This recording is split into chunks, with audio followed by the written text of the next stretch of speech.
Hi everyone, this is Ami. Welcome to my vlog. Masano sana, kumusta po kasi kayo dyan? Oo, andito na po si Ami.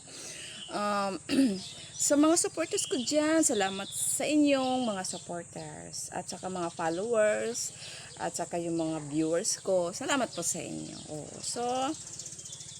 For today's video, nandito po ako sa Flower Beach na naman. Ang Flower Beach is located din sa Andaberhin, Bohol. So, ngayon medyo walang kataw-taw kasi wala tutulog pa kasi may maaga. So, ako muna.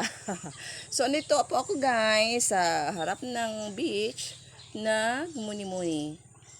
Alam nyo guys, masarap talaga ang beach. Nakakatanggal talaga ng stress. Oo. Kaya pala guys, yung mga ibang bansa, yung mga mayayaman, yung mga milyonaryo, bilyonaryo, trilyonaryo, beach talaga ang tirada nila. Beach ang gusto ng matitirhan. Kasi ang dami palang benepisyo ng beach, lalo na sa dagat. Oo. Isa din ang stress. Kasi lalo na mga businessman, stress talaga yung trabaho nila. Oo. Paano sila maging billionaire ulit. Ngayon guys, kaharap ko yung dagat. Ayan, tingnan yung dagat guys. Ayan, tingnan yung dagat guys. Kulay blue. Napaka-peaceful talaga tingnan. Yung mga utang na nakakalimutan mo pag tinitingnan mo. Oh, 'di ba? Oh, yung mga pabigat sa buhay, ayan mawawala.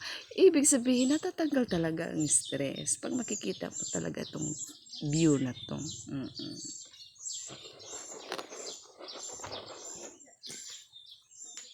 Kaya yun lang guys. And that's all for today. Thank you very much. And please follow and subscribe my video. Thank you. Bye-bye.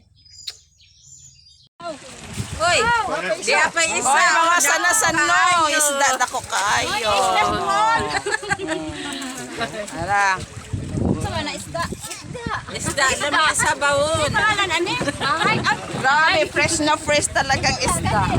Pangalan ni Mahal. Sige na, salamat. Nagsabutuan pati ka Mahal.